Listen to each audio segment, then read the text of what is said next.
Hello friends, कैसे हैं आप लोग। आज हम लोग पढ़ेंगे MAHN यानी master of arts in Hindu studies, जिसमें आज पढ़ेंगे MHN 005 के खंड 5 में इकाई 1 पुनर्जन्म का सिद्धांत, जिसमें आज हम आपके लिए लेकर आए हैं पुनर्जन्म से मुक्ति।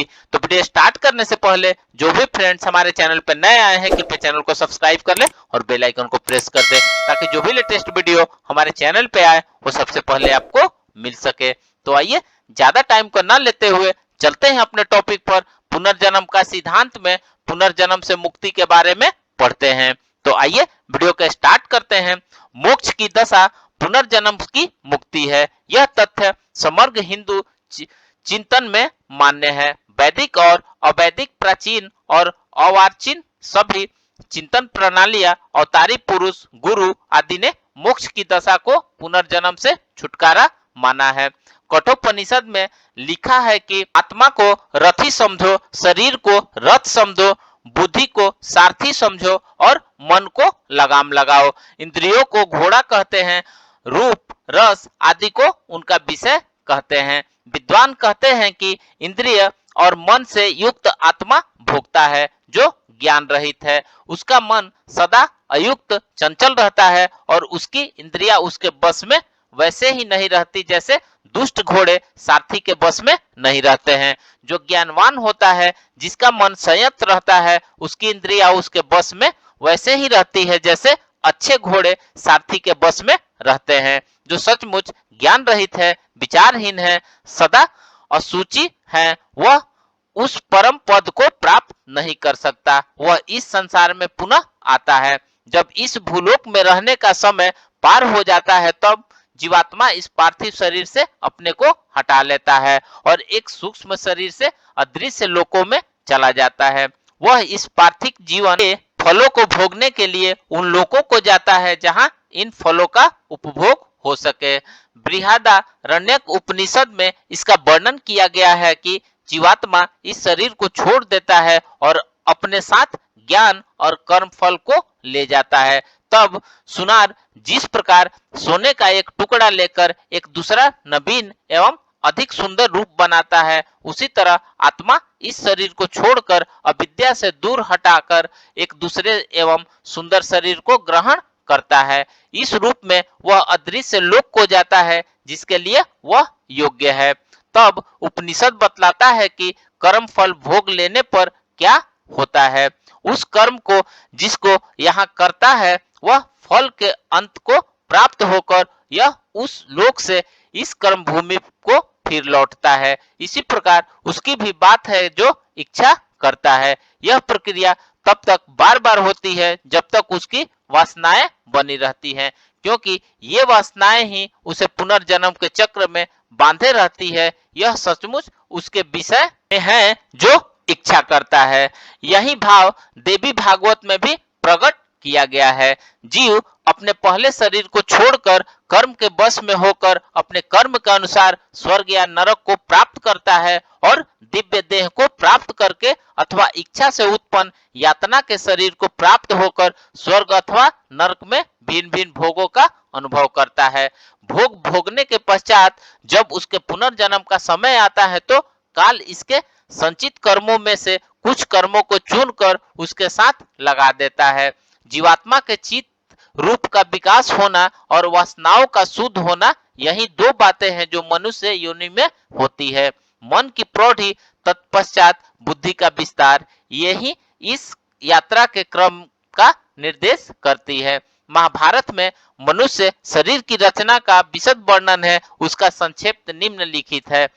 मनुष्य जो जीवात्मा है वह स्वभाव में ब्रह्मा के समान है और इस जीवात्मा से बुद्धि की सृष्टि होती है और बुद्धि से मन बनता है। जब इंद्रियां इससे जुड़ जाती हैं तब मनुष्य जो शरीर में रहने वाला है पूर्ण हो जाता है। उसका निवास स्थान शरीर है। वह 5 तत्वों का बना है। इंद्रियां शरीर के द्वारा बाहरी दुनिया से संसर्ग प्राप्त करती है और उस संसर्ग का जो परिणाम होता है उसको वे इंद्रियां मन तक पहुंचाती है और जिन विषयों से उसका संसर्ग होता है उसके उन गुणों और धर्मों को बतलाती है। इस विषय में इस प्रकार इंद्रियों पर असर डालते हैं मन और सूचनाओं को प्राप्त करता है, अपने मन में उनके चित्र बनाता है और उन चित्रों को बुद्धि के सामने रखता है। जीवात्मा की प्रवृत्ति मार्ग है। विभिन्न विकारों का अनुभव इस विकास की पहली सीढ़ी है, इसलिए मन को छठी इंद्रिय मानते हैं, जो 5 इंद्रियों को द्वारा भेजे गए विषयों के संसर्ग से उत्पन्न अनुभवों में ग्रहण करके उसको सुव्यवस्थित करता है। ये 5 इंद्रियां हैं और मन छठी इंद्रियां हैं। या जब 5 ज्ञान इंद्रिय और 5 कर्म इंद्रियों को एक साथ लेते हैं तो मन को लेकर 11 होती है। 10 इंद्रियां और एक मन इस अवस्था में काम का दास होता है और अपनी शक्तियों को आनंद के विषयों की खोज में लगाकर उन्हें विकसित करता है। ऋषि लोग मानव को सिखाते हैं कि ऐहिक और पारलौकिक सुख को क्रमशः प्राप्त करने के निमित्त देवताओं के लिए अपने आनंद की वस्तुओं की आहुति देनी चाहिए। इस शिक्षा से वे विकास को और भी शीघ्र आगे बढ़ाते हैं। विकास की दूसरी सीढ़ी में मन और काम का निरंतर झगड़ा चलता है। मन इस समय इतना विकसित हो जाता है कि वह इस बात को समझने लगता है कि वे सुख जिनकी काम प्राय बहुत इच्छा करता है, अंत में सुख के बजाय दुख देते हैं। स्पर्श से उत्पन्न सुख दुख के ही देने वाले हैं। मन इसलिए विषय सुख की ओर अपनी प्रवृत्ति को रोकता है, इससे आपस में झगड़ा होता है। मन जिससे शीघ्रता के साथ बढ़ता है, काम वासनाओं का निरोध शुद्ध कर देता है, तब उच्चतम श्रेणी की इच्छा प्रकट होने लगती है। वह इच्छा जो शिव की शक्ति है, विष्णु और लक्ष्मी के पुत्र काम का जो इच्छा के निम्न कोटि का रूप है, वह विध्वंस करने वाली है। मन के विकास की तीसरी सीढ़ी बुद्धि की उच्चतर शक्तियों में विकास में है। मन उस समय न तो काम का दास रह जाता है और न उससे कोई झगड़ा रह जाता है। वह स्वतंत्र हो जाता है, वह शुद्ध मन रह जाता है। अपने ही परिश्रम से निर्मित विचारों में वह लगा रहता है न कि इंद्रियों के द्वारा प्राप्त किए गए विचारों में। जीवात्मा इंद्रिय सुखों को लेना बंद कर देता है और आत्मा और अनात्मा को समझने का प्रयत्न करने के लिए शुद्ध विचारों में लग जाता है।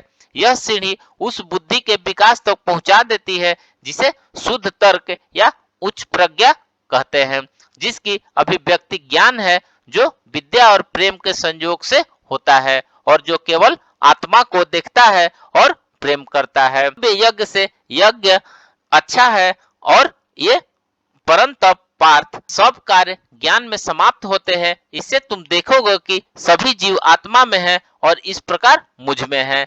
जीवात्मा इस श्रेणी पर पहुंचकर मोक्ष की देहली प्राप्त कर लेता है। वह सुनिश्चित और विरत शांत समाहित और शांत मानस हो जाता है। जो विज्ञानवान विचारशील सदा पवित्र होता है, वह उस पढ़ को प्राप्त होता है जिससे लौटकर फिर उसे जन्म नहीं लेना पड़ता है।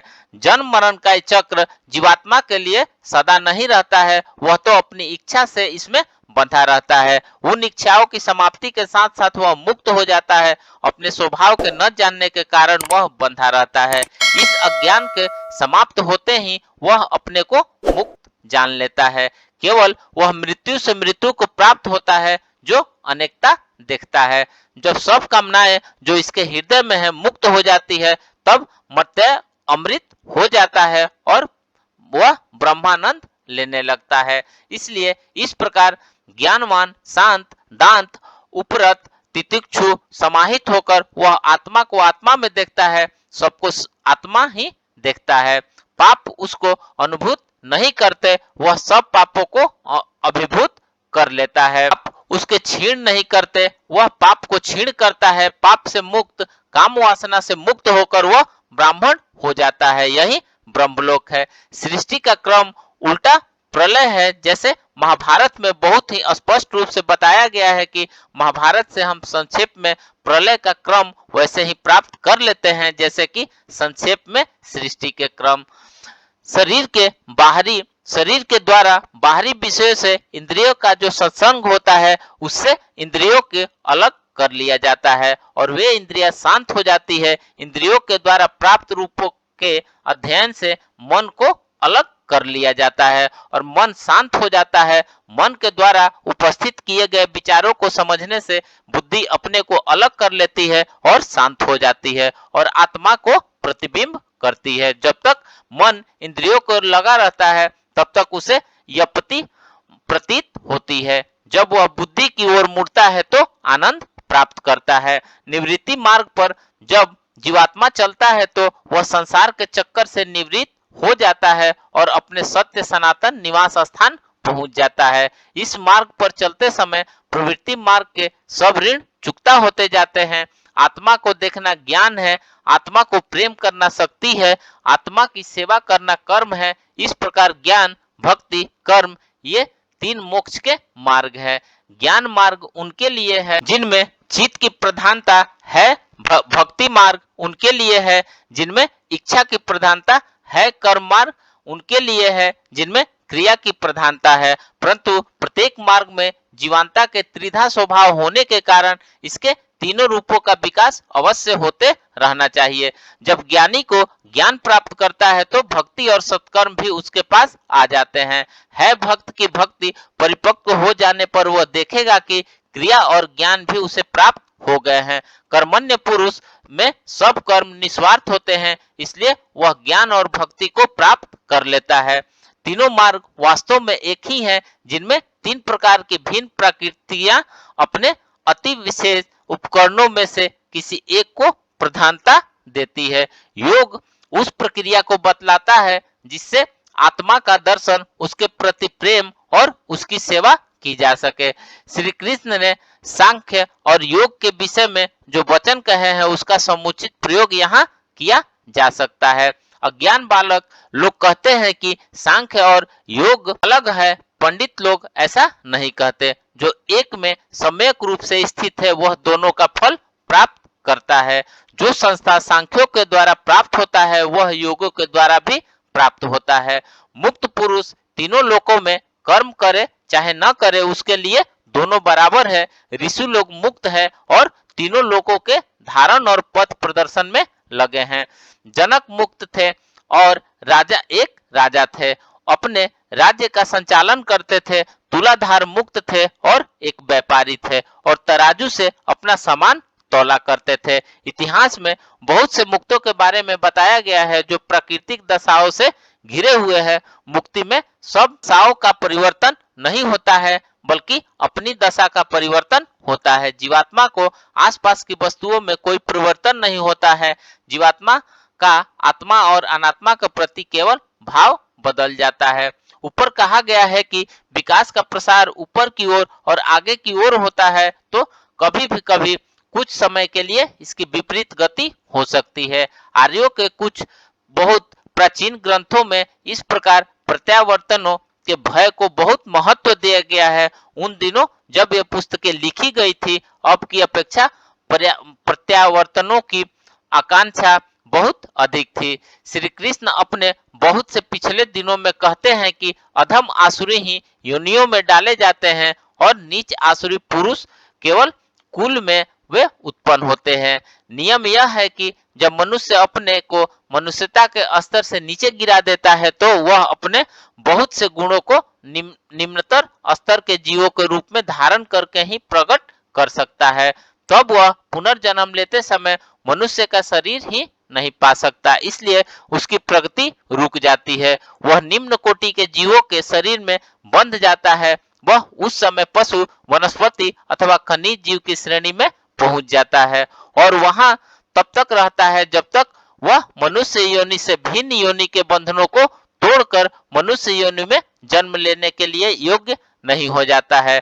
यदि किसी पशु में बहुत दृढ़ और अत्यधिक ढसाक्ति हो जाए तो हो सकता है कि वह वैसा ही बन जाए। मनुष्य को इस प्रकार की अत्यधिक आसक्ति से बहुत दूर रहना चाहिए। तो फ्रेंड्स, इस प्रकार से आज हमने पूर्व जन्म का सिद्धांत में पुनर्जन्म से मुक्ति के बारे में पढ़ा। तो मिलते हैं एक नए वीडियो के साथ में, तब तक से हमारे चैनल पे बने रहिए। धन्यवाद।